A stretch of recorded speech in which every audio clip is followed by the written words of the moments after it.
Welcome to Successfully Ambiguous. I'm Christine Brooks-Cappadocia.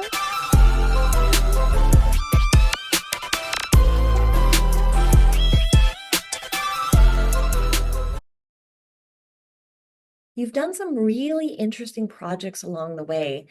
And the one that fascinates me probably the most is the 300 conversations you had. I think the journey to get there was probably the most interesting. So prior to that was during my sabbatical, or what I have named as my sabbatical. And prior to that, I had worked 10 years at an ed tech company. I was 18 when I started.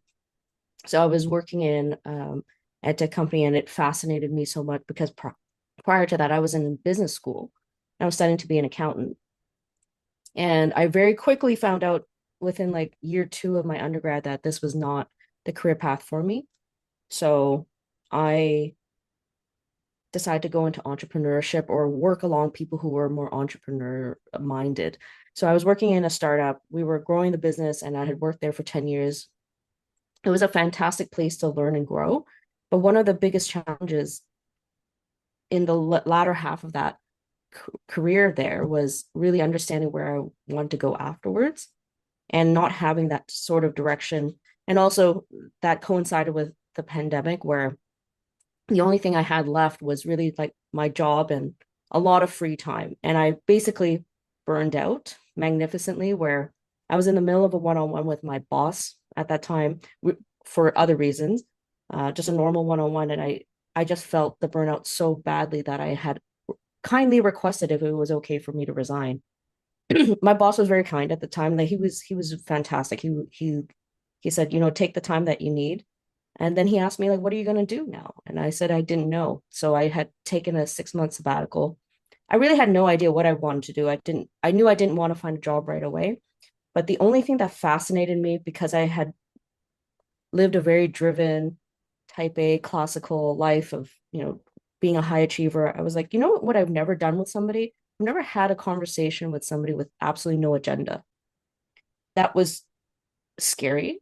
It was wild. So I thought, now is a great time. In during the pandemic, people were gathering online. So I had run into a website called Lunch Club, and I think it's still around, where you would meet a random stranger who happens to also have a free time slot, and you would just engage in a 45-minute conversation with each other. There's no agenda, you just talk. So that's what I had started doing, like within the first week of my sabbatical. And it was the scariest experience of my life. I still remember that conversation to this day. And that was the only time in my like career at that point, or just my whole entire life, where I would just surrender completely to the conversation, where you're just exploring the other person and you're just talking it through. After the experience, though, I got very addicted. I was like, I need to talk to more people. So then I started reaching out to more people on Lunch Club. And I think at that time they had a limit of 6 people you can meet a week. But because I was fantastically fun employed, I had a lot more time to meet more people. So I was like, this is not enough. So I started reaching out to people that I thought were interesting on LinkedIn. So I started like cold emailing them, asking them, like, I think you'd be a very interesting person to talk to. Would you be okay with that? Like, I'm not looking for a job. I'm not looking for anything. I just want to talk.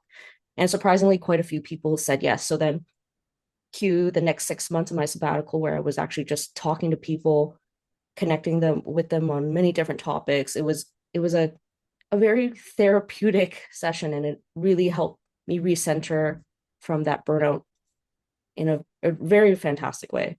Well, and I love the way you phrased fun employment, because we've created this, and particularly during the pandemic, people had a lot of time on their hands, except for people who were in education going up into that pandemic, where we were moving the entire, a very traditional industry online overnight.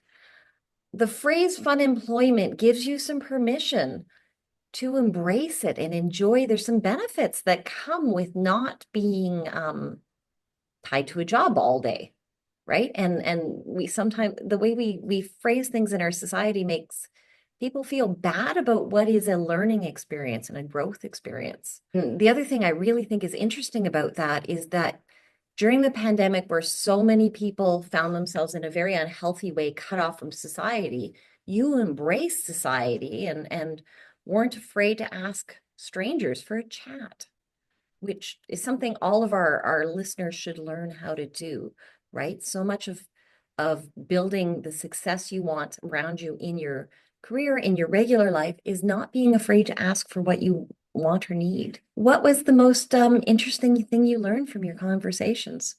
Is there anything that you hold with you? So many things. Couple of things that come to mind immediately was about me, because going through that many conversations, you learn a lot about people and their pains as well. And all these individuals started becoming mere reflections of humans and how we navigate ourselves.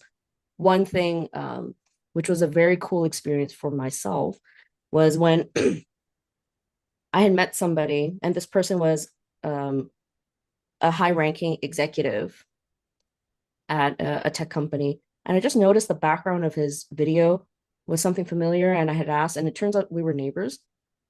So we actually met up in real life. So it wasn't just all Zoom calls.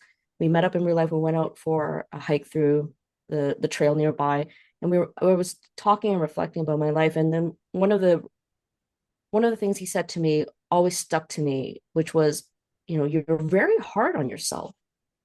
Like, where does that come from? And that moment of reflection really helped me change my perspective about how I want to see the rest of my career in life, where it wasn't so much about being held to a job. One thing he told me was like, he told me that he never wanted to ever work for a boss again. And I was like, I wasn't quite ready for that stage of my in my career, but I did think about, like, why do I have to always make things a chore? Like, why couldn't I start seeing things as something that is fun? So then this is when I started changing my perspective quite a bit. And now I see my curiosity and how to nurture it, but also using it as a way, as a compass for the rest of my career. So instead of saying, what should I be doing? Like, as a responsible adult, what should my career be looking like? I'm more like, well, what seems fun right now? What is something that I'd like to explore and try out? So it's changed my trajectory completely, because now I don't come in with it sounds horrible, but I don't come in with very clear goals, because I find sometimes I have a tendency of sticking to what I feel like I should be doing because somebody else told me so, versus just exploring different things and seeing how I react to it and letting that guide my path. And one of the beauties of that is a lot of the things, a lot of the extra projects that you might have seen me do, those were all guided by just happenstance. I happened to be at the right place at the right time, talking to the right people, but I didn't really have a goal in mind. And one of the best examples was the consulting role I had with Pixar. That was definitely not on the bingo card of things I want to achieve in life, like getting anywhere near Hollywood, but it was something that was very interesting, and it was a project that I quite loved, and I loved everything that it stood for. That Pixar movie, so for our audience, the movie we're talking about is the animated film Red, which is just, quite frankly, my favorite Pixar movie. And what I love about it is so authentically Toronto, right? It feels and it seems both at times very universal and yet very personal. And I understand your role was consulting to make sure that it felt personal. How did you fall into that? So falling into that was primarily, it was a conversation.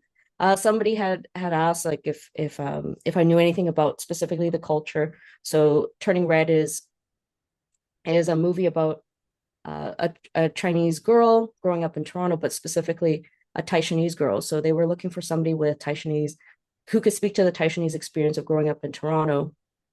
I happen to be Taishanese, so I said, yeah. Like, at this time, I didn't really understand the details of the project. I didn't know anything at all, just that it was some sort of film. And then that later on turned into learning about that it was for Pixar. It was totally surreal from end to end. Thank you for joining me for this episode of Successfully Ambiguous.